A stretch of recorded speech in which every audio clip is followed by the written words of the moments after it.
This is his family, the Bynums. Growing up in New Orleans, Saran Bynum says most people assumed she was born and raised here. And she went along. In New Orleans, people would think I'm Creole. So I just say, okay, I'm Creole, I'm black. I'm black. During carnival season, you can find her dancing and parading in her baby doll costume. She embraces the culture and traditions of New Orleans. But it was only a few years ago that Bynum began revealing another side of herself. So I'm now admitting that I'm half Vietnamese, and that was something I never even shared with anybody. Can I ask you why?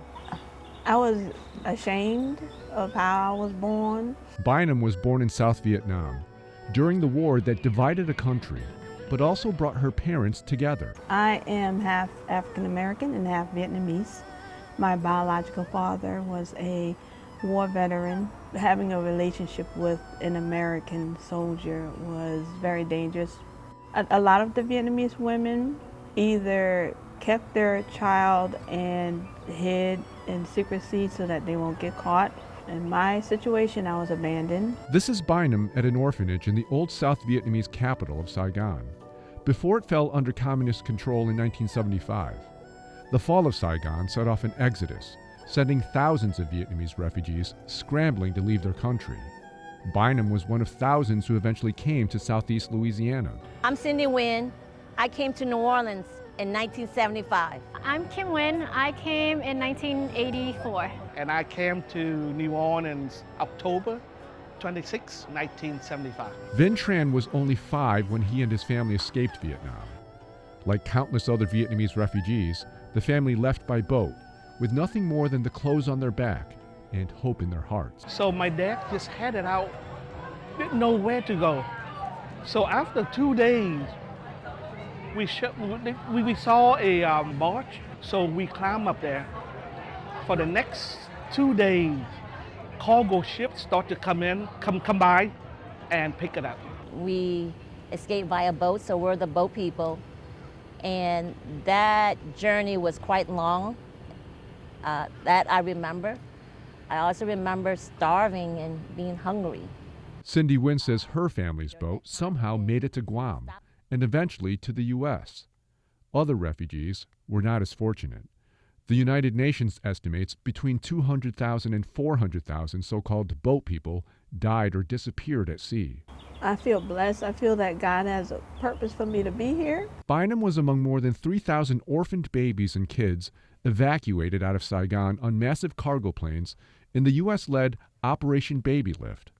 Bynum was eventually adopted by Horace Bynum and Dr. Eunice Hodges of New Orleans. This is old school. Bynum says early on, her adoptive parents were all that she knew and needed. I came in when I was 3 years old.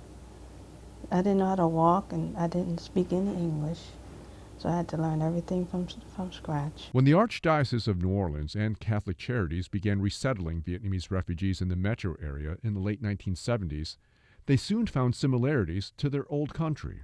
The climate and the surrounding, the environment mimic what in Vietnam. Hot and swampy. It's swampy. They also found a source of income, fishing, a job that didn't necessarily require language skills. Why did your family choose New Orleans, do you think? Probably fishing, shrimping. It was easier for them to get jobs. And most of our family members, that's all they knew in Vietnam. Most of our families, that's what they did. Yeah, most of our families are like my parents grew up in a fishing village, so I think that simulation is a lot easier. So we're from Phut Thinh. My father is a fisherman by trade. After first settling in Iowa, Cindy Nguyen says her parents learned of the opportunities in New Orleans. So they headed south. They heard that Vietnamese people were going to New Orleans and that New Orleans weather is just like Vietnam. And so, of course, my father got excited.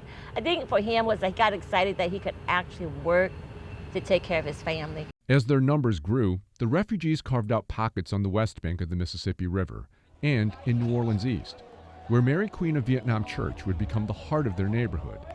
Vinh Tran is now the parish's deacon. And you know how Vietnamese are. They tend to live around the church.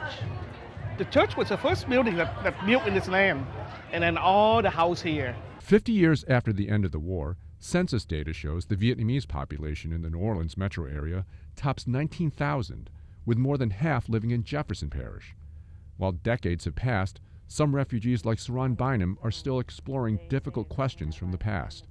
She's been on a journey to find her biological parents. I was content with my adoptive parents, but at the same time, I was angry because, you know, I thought I was abandoned. I thought I was left behind. With her mom's encouragement, Bynum set out to find answers. My mother, she pushed me to take the DNA, and she supported, you know, my search. She said, hey, it's time for you to find out who your biological family is. A few years ago, she found a possible link to her biological father's family. It was a man in Memphis, Tennessee. She reached out to him, asking him to submit DNA. He confirmed that he was my brother and his father is Charles Wesson. This is my biological father. His name is Charles Wesson, and he served in the Army in Vietnam. What was that moment like, finding your father, realizing you finally located him after all these years? It was surreal. I never thought in a million years I would be able to find him. Bynum found her father, but never got to meet him. Charles Wesson passed away in 2016. This is Torbjorn. We call him Toby. Bynum's search uncovered another Lair family. In 2022, her new relatives came to New Orleans to meet her for the first time on her birthday. That was the best year of my life. Like, I never in my wildest dreams think that I would find him. And to find a piece of you, really. And to find a piece of me, and that right there meant I had a sense of belonging finally. There's still a missing piece though, her birth mother. I don't know if she's moved on or she misses me. And I hope one day before I die I could meet her or see a picture of her just to see what I look like and who I came from. I want to see her so bad just to know that this is my mom. For all the complexities embedded in the Vietnam War, many of those displaced by it longed for something simple, a sense of belonging. For thousands, they found it here in New Orleans.